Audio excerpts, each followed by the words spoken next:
పొదరిల్లు serial తాజా episode లో మాధవ కుటుంబం గ్రామదేవత మొక్కు కోసం రుద్రవరం చేరుకోగా రౌడీల దాడిని తిప్పికొట్టి 3 రోజులు అక్కడే ఉండాలని నిర్ణయించుకుంటారు. మరోవైపు బావటీట్ల భయంతో హైదరాబాద్ వచ్చిన మనీషా మాధవ్ సైట్ కు చేరుతుంది. నారాయణపై జరుగుతున్న హత్య కుట్రలు, మహాలక్ష్మి తల్లి రాకపై ఉత్కంఠ కొనసాగుతోంది. టాప్ రేటింగ్ లో దూసుకెళ్తున్న తెలుగు సీరియల్స్ లో పొదరిల్లు ఒకటి. దీనికి సంబంధించి నరాలు తెగే ఉత్కంఠ నారాయణ కుటుంబంలో కొనసాగుతుంది. టాప్ రేటింగ్ లో దూసుకెళ్తున్న తెలుగు సీరియల్స్ లో పొదరిల్లు ఒకటి.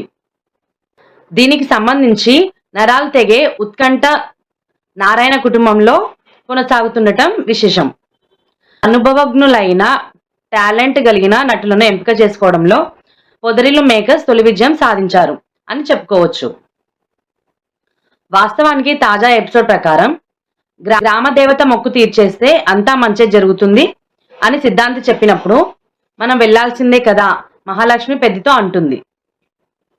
ఈ పరిమాణంలో చక్రి సంబరపడతాడు. మనం వెళ్లాల్సిందే అని మహా చెప్పింది అంటే కుటుంబంలో సభ్యురాలైపోయినట్లే అని ఫిక్స్ అయిపోతాడు. గ్రామదేవత ఎక్కడ ఏ ఊళ్ళో ఉంటుంది అని నారాయణను అడుగుతారు. సమాధానం తెలిసి కూడా చెప్పకుండా నారాయణ దాటేస్తాడు. తనకు సొంత గ్రామం ఏదో తెలియదని, ఊహ తెలిసినప్పటి నుంచి ఈ ఇల్లే తెలుసునని బుకాయిస్తాడు. సైట్ కి బయలుదేరిన మాధవ్కు పెదనాన్న ఎదురొస్తాడు. కానీ గ్రామదేవత వివరాలు ఎంత అడిగినా చెప్పడు.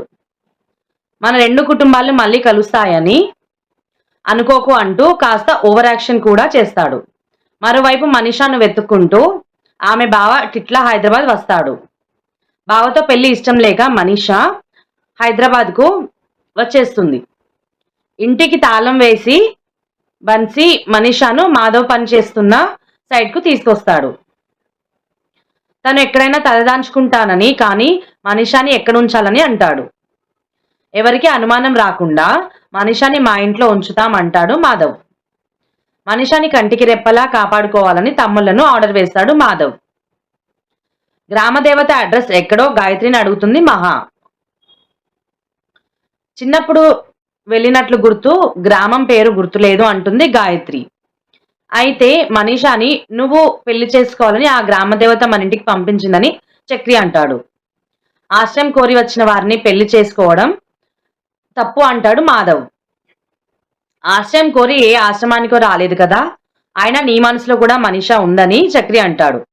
గ్రామదేవత వరంగల్లోని రుద్రవరం గ్రామంలో ఉందని మాధవ్తో పెదనాన్న అంటాడు.